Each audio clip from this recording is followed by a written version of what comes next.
Good day and welcome to the Context Podcast. Now, this is a podcast where we give you a review of the stories that made headlines by the Namibian newspaper over the past week. I am, of course, your host, John-Colin Namene, and I'm joined by my ever so welcoming colleague, Enoke Kaumba. Thanks for the compliment, John. I mean, you have to make people feel good sometimes, Enoke. Yeah. You can't just live through life without smiling. So, this is me making you smile. Thank basically. you. Thank you. How have you been? I've been good. The week was good. Yeah? Yeah, it was a busy week, but slowly but surely we are getting there. Yeah, of course. I'm a bit exhausted myself, not gonna lie, but it's only because we've been working super hard this week. So we have interesting stories lined up for you, and the first one is about a 29-year-old man who was arrested on Saturday for allegedly raping a 16-year-old girl at the Ndama location in Rundu. All right, and then we also look at the story of the former National Fishing Corporation boss, Fishco, the former CEO, Mike Nghipunya, who is facing charges in one of the two fishrot cases pending in the High Court. He wants to challenge the constitutionality of a part of the Criminal Law Procedure Act. Now, this week he wrote an agent application in which he is asking for a 30-year-old part of the Criminal Procedure Act to be declared unconstitutional. In another story, after working for the Rundu police mortuary for about 25 years, Deputy Commissioner Joseph Bandeka has learned one thing in life, and he says that is to respect the living. And also, police spokesperson Deputy Commissioner Kaumba has described children as fragile eggs, especially during the global COVID-19 pandemic. Now, let's get into more details of these stories. So, as mentioned in the intro, a 29-year-old man was arrested on Saturday for allegedly raping a 16-year-old girl at the Ndama location in Rundu. We spoke to Detective Chief Inspector Melanie Mburu, who confirmed the arrest on Sunday afternoon. And according to Mburu, the incident happened around midnight when the suspect allegedly raped the victim. Now, she said that the suspect had been arrested. This was on Sunday, obviously. So she said the suspect had been arrested and he was expected to appear in court on Monday. She also informed us about another 16-year-old girl who was allegedly raped between April and the 23rd of August of this year, also at Ndama location in Rundu. She says, and I quote, "It is alleged that the victim's guardian reported the matter to the police after the suspect forced the victim into a relationship and had sexual intercourse with her." Now, the suspect is known to the police, but he has not been arrested yet. I don't know, man. And okay, this seems like it's something that we have become extremely accustomed to. Yeah. And I saw the length of the story. It was quite a short story. I think it was for online or whatever. Yeah. But the fact that it was quite a short story means it's become part of our everyday life. Yeah. You know, that people are being raped and Mm. we say, okay, we say a young prayer, then we continue eating our food afterwards. And just to add just a few things to this story, the place that the crime is being reported Yeah, from, Ndama, in Rundu. I've never heard of that place actually. Yeah, but if you look back, I think there was a year when someone from that side or someone from that location also was in the news. I think he butchered the whole family. If you can remember clearly, 6 of his family members were butchered. I think the person went into custody now. I do not know what is the latest on that case, but Ndama really, since I'm from there, I can say that. Are you from Ndama as well? No, I'm from Rundu. Okay. But I know the place very well. Is it crime filled? It's I want to protect it, but I mean, we have to be real. We're telling it we like have it to be is. real because the thing is there is a mobile police station there now. Right. It was the reason why it was established. It was because of one of the most gruesome act of crime that took place at that place. And also there's a lot of crimes that have been reported in that place. And it's so sad to see again another story again coming in this week of this nature. Just like you say, now it becomes short because it's not a new thing anymore. It's not a new phenomenon. Yeah. It's something that happened last week, yesterday, 2 years ago. It's something that we have now, sort of sewn into our, I guess, social fabric as human beings, and it's just extremely unfortunate. Yeah. But yeah, elsewhere, what's happening? Talk to us. We look at the story of the former Fishco boss in the famous fishrot case now that is known as the fishrot case. Mike Nghipunya is facing charges in one of the cases pending in the High Court. Now, this week he wanted to challenge the constitutionality of the part of the Criminal Procedure Act. An agent application in which he was asking for a 30-year-old part of that Criminal Procedure Act to be declared unconstitutional.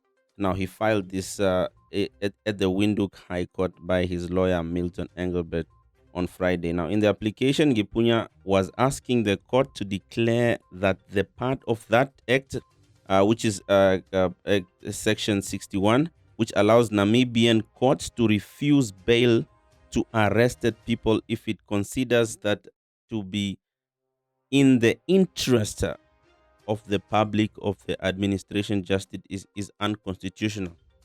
Can't really get the legality. Yeah, there's a lot of legal jargon here. Can't really get the legality. But basically, what I'm sorry to interrupt you. What I'm getting from this is that I mean, as has been become tradition now with the fishrot accused in jail, with them constantly applying for bail in separate cases.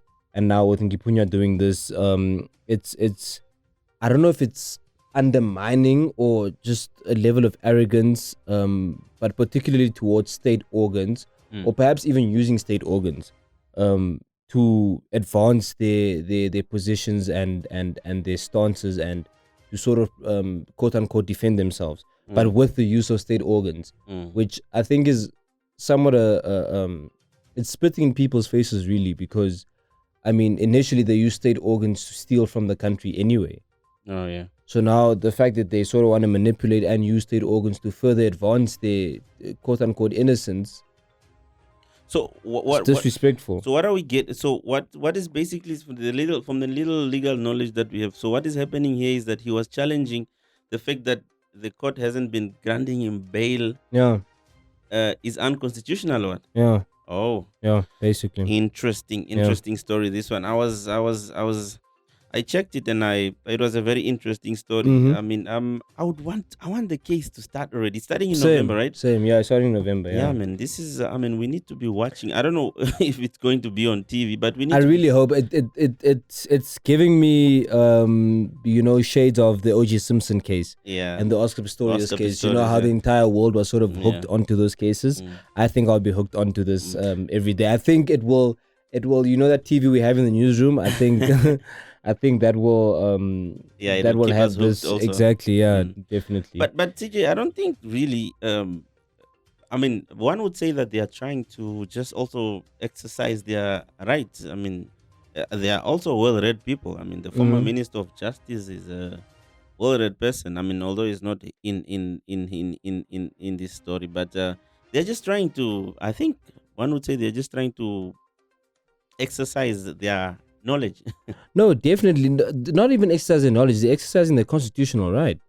Like, everyone has the right to apply for bail, the right to challenge the constitutionality of certain parts of the Procedure Act. Everyone has the right to do anything and everything they want. It's the intention that is questionable, you understand. And again, we have to reiterate this in every episode, that the comments made by Enoke and myself are not the comments or opinions of the Namibian newspaper or any other brand that is associated to us. But from my point of view, in as much as you have that right, it still looks like I feel spat in the face, bro. Oh. All right, CJ, let's move on before we get into trouble. Yeah. One thing about being on the Context podcast and being CJ is that you get to explain your own stories that you wrote yourself. Now, after working for the Windhoek Police Mortuary for about 25 years, Deputy Commissioner Joste Mbandeka has learned one important lesson: to respect the living. You were the brains of the story. Tell us what's happening in this story.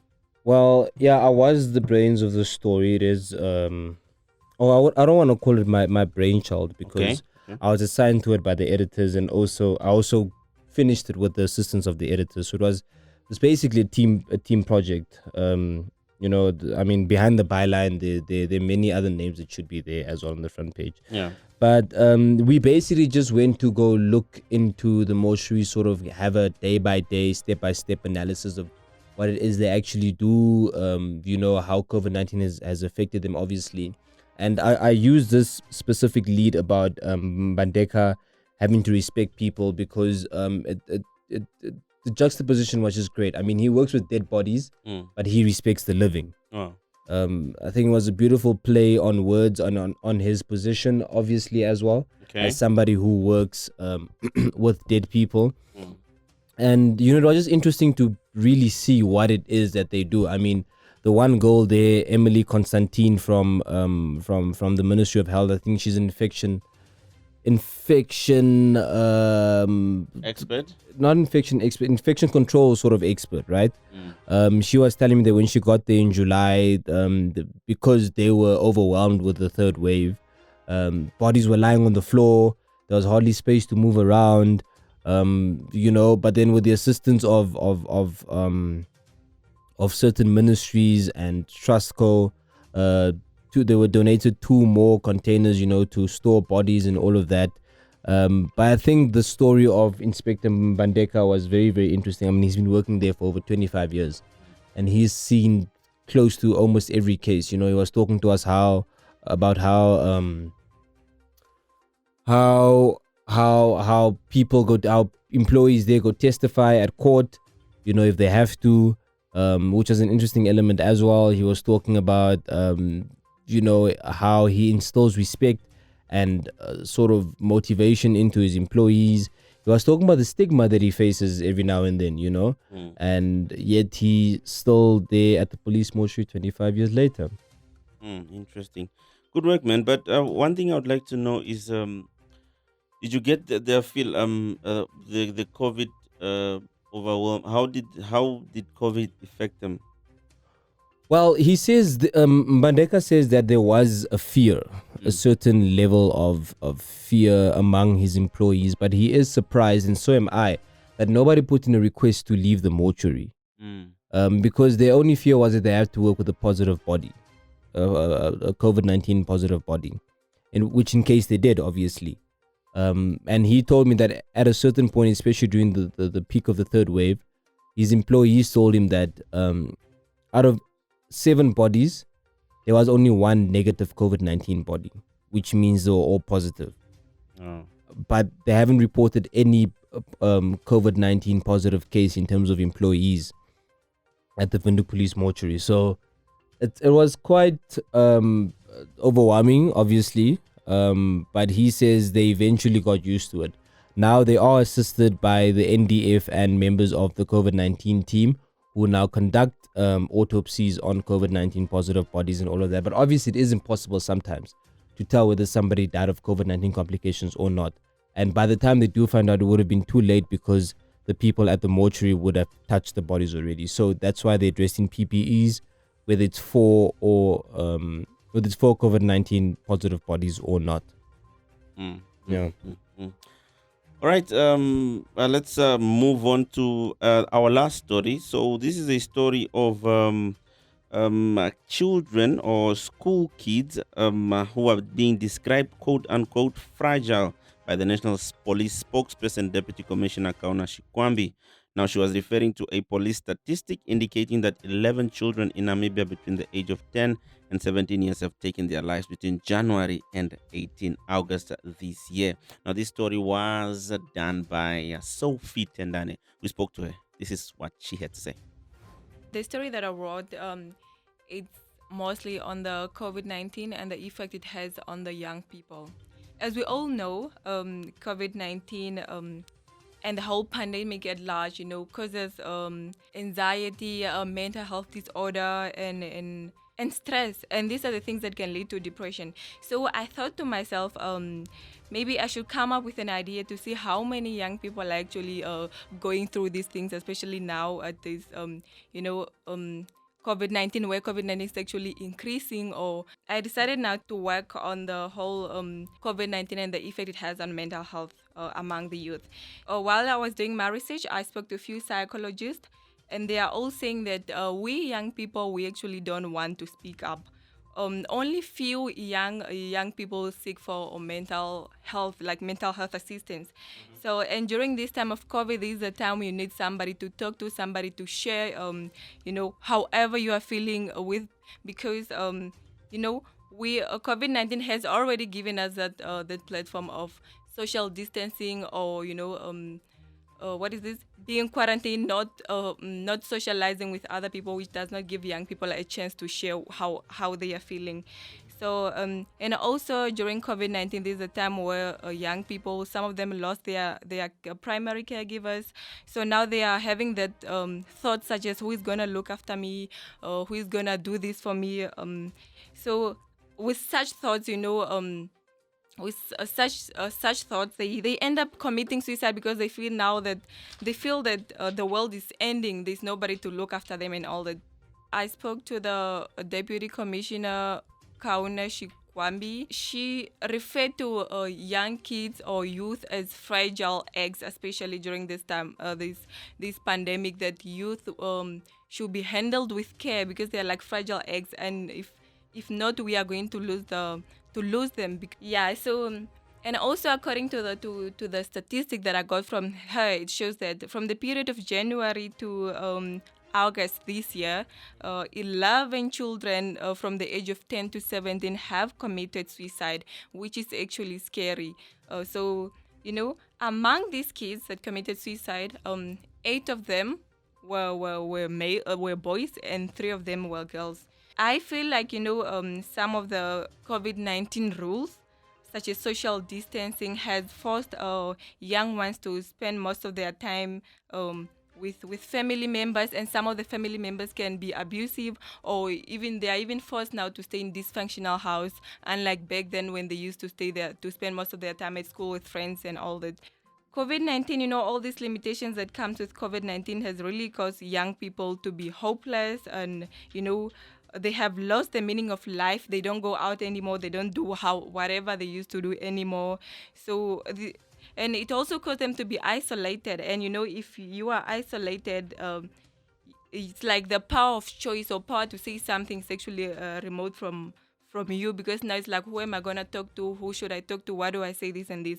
So, what the young people should put in mind is that they should feel free to speak up. If you have something going on, you should feel comfortable to say that I am not fine, I need help. We should really seek psychosocial support and all that, because if we are not doing this, we are killing our youth. Our youth are committing suicide due to all these things. So the day after this article was published, I was walking in town, and one of my friends actually approached me, and then she was like, "Oh, I saw what you have written and all that. I actually love this story, because I feel like now that I have written this story, young people are actually coming on board, because I have received like couple from some of my friends and other people saying, no, I now understand that I should seek for mental health assistance, because some of the time you are just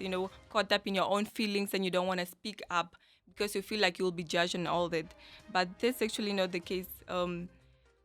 We should actually learn to speak up and just share however you feel, because you never know who the next person is to help you with the whole mental health issue. Interesting words by Sophie Tendane, who wrote a beautiful piece there. I think it's I don't want to say encouraging or motivating, but it sort of speaks to why it's important to express yourself when you are dealing with mental with the mental blockage, with mental frustrations, mental limitations, all of that. This story was actually meant for the youth paper, but the newsroom hijacked us. Yes.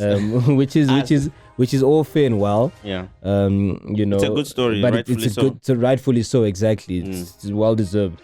So yeah, well done there, Sophie. Beautiful story nonetheless. It seems like we've come to the end of our Context podcast. We love doing this. We love giving you a review of stories that made headlines, at the very least, since some people don't get time to read stories during the middle of the week. Some people don't get time to buy newspapers. And I mean, podcasting is the future. So welcome to your news central every Sunday or every Monday, depending on which days we catch you, depending on which days you catch us. You know, but yeah, this is the spot to get all your news for the week. We'll make sure to make it more fun and exciting for you as the day goes by. And catch us very soon live on air. Yep. And with that said, it's a cheers from us. bye-bye.